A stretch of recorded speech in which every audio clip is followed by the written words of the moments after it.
press the bell icon and subscribe our YouTube channel for more and latest video. बिस्मिल्लाहिर्रहमानिर्रहीम। अल्लाह रब्बुल इज़्ज़त का लाखों करोड़ों दफ़ा शुक्र। अल्लाह ताला हमें हर हाल में शुक्रगुजार बंदियाँ बनाए कि अल्लाह ताला ने हमें इतनी इनायतें की। जब अल्लाह मोहब्बत की निगाह से देखते हैं तो किसी बंदे को दीन के काम में लगा देते हैं।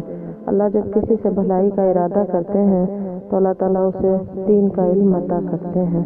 तो अल्लाह की तरफ आना कह लें कि अल्लाह ताला ने जो हमें कुरान पाक अता कर दिया, ये इसका बहुत बड़ा एहसान है कि जिसके ज़रिए हम समझ सकते हैं कि हमारी ज़िंदगी किस तरफ जा रही है।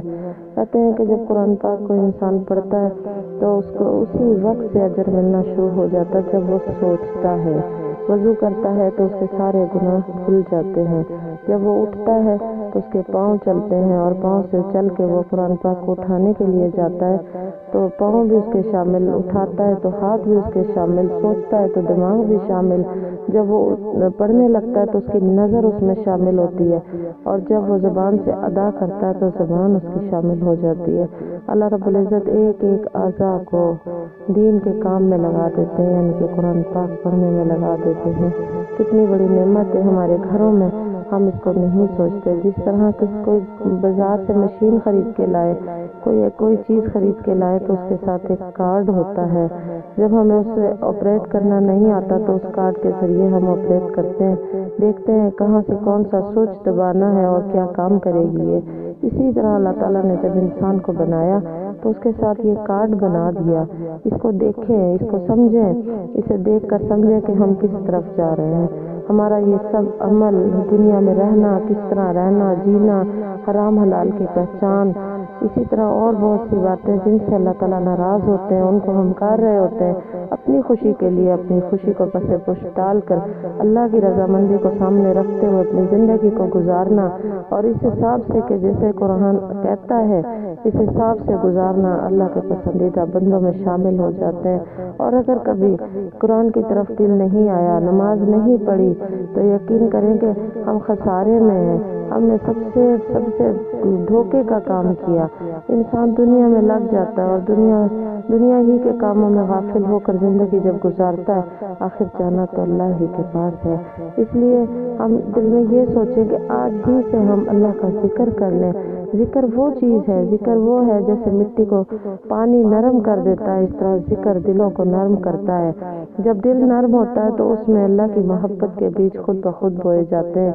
फिर इंसान कुरान भी पढ़ता है, नमाज भी पढ़ता है और नेक अमल भी करता है और फिर उसका दिल इतना नरम होता है। कहते हैं जिसका दिल नरम होता है वही अल्लाह के ज़्यादा करीब होता है। अला बिज़िक्रिल्लाह तत्मइन्नुल कुलूब, तो दिलों का इत्मीनान और सुकून तो अल्लाह के ज़िक्र में शामिल है। जब हम अल्लाह का जिक्र करते हैं, कोई भी जिक्र करें, कोई भी तस्बीह पढ़ें तो समझ आती है कि हमारे दिल को कुछ सुरूर हुआ। दुनिया की किसी भी बड़े से बड़े डॉक्टर से दवाई ले आओ, दिलों का सुकून उसमें नहीं। दिलों का सुकून तो अल्लाह के जिक्र में है। अल्लाह का जिक्र करते जाए, दिलों का सुकून मिलता जाएगा।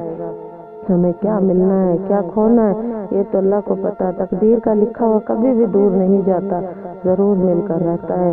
जितना अल्लाह पर यकीन आता जाएगा उतना ही हम दिन के रास्ते पर मजबूत आगे बढ़ते जाएंगे और अल्लाह की मोहब्बत हमें हासिल होगी। आज अगर हमें अल्लाह की मोहब्बत जीते जी हासिल हो गई, आज अगर हमने अपनी इस्लाह कर ली और कल हम जब कब्र में जाएंगे, जब कब्र में अल्लाह जब सवाल पूछे जाएंगे, फरिश्ते सवाल पूछेंगे, मन रब्बों का, तेरा रब कौन है, फिर हम घबरा जाएंगे। आज याद रखो कि हमारा रब कौन है, हमसे चाहते क्या है अल्लाह, हमने करना क्या है, हम किस तरफ जा रहे हैं, हम अल्लाह के हुक्म पर हैं या नहीं, तो कल हम जवाब देने के काबिल होंगे। मन रब्बों का, मेरा रब तो ज़मीन के ऊपर भी वही था, मेरा रब तो ज़मीन के कुछ गज नीचे आने के बाद भी वही है, हम जवाब देंगे। जब फरिश्ता पूछेगा मन नबियों का, तेरा नबी कौन है, तो फिर जब हमें पता होगा मेरे नबी ने क्या किया, मेरे नबी की ज़िंदगी क्या थी, सीरत क्या थी, आपने अमाल क्या किए, हमारे लिए कितनी दुआएं मांगी, तो हम कहेंगे मेरा रब, मेरा नबी तो ज़मीन के ऊपर भी वही था जो ज़मीन से नीचे आने के बाद मेरा नबी है। वो जवाब भी पूरा हुआ। फिर मन मजहबों का, तेरा मजहब क्या है, 3 सवाल तो पक्के हर पढ़े लिखे, अनपढ़, गरीब, अमीर सभी से किए जाएंगे। تو اس وقت جب پوچھا جائے گا کہ من مذہبوں کا تیرا مذہب کیا ہے، ہمیں مذہب کے بارے میں کچھ تو پتہ ہو، آج کچھ تو پتہ ہو، آج ہر چیز کا پتہ ہوتا ہے، کپڑا آج کل کون سا چل رہا ہے، آج کل فیشن کس چیز کا ہے، آج کل فرنیچر کیسا ہونا چاہیے گھر میں، ہر چیز کے بارے میں ہمیں علم ہوتا ہے۔ ہم مذہب سے دور ہوتے ہیں، جتنا مذہب سے دور ہوتا ہے انسان اتنا ہی غفلت میں چلا جاتا ہے۔ اللہ نے نہیں کہا کہ کھاؤ نہ، پیو نہ، پہنو نہ، سب کچھ کرو، سب کچھ کر لو، کلو واشربو، اللہ تعالیٰ تو فرماتے ہیں کھاؤ پیو، میں نے دیا ہے تمہیں، عطا کیا ہے تو لو کھاؤ، لیکن حد سے نہ گزر جاؤ۔ یاد رکھو کہ جو دینے والا ہے وہ لے بھی سکتا ہے، یاد رکھو کہ جو راضی ہے آج وہ ناراض بھی ہو سکتا ہے۔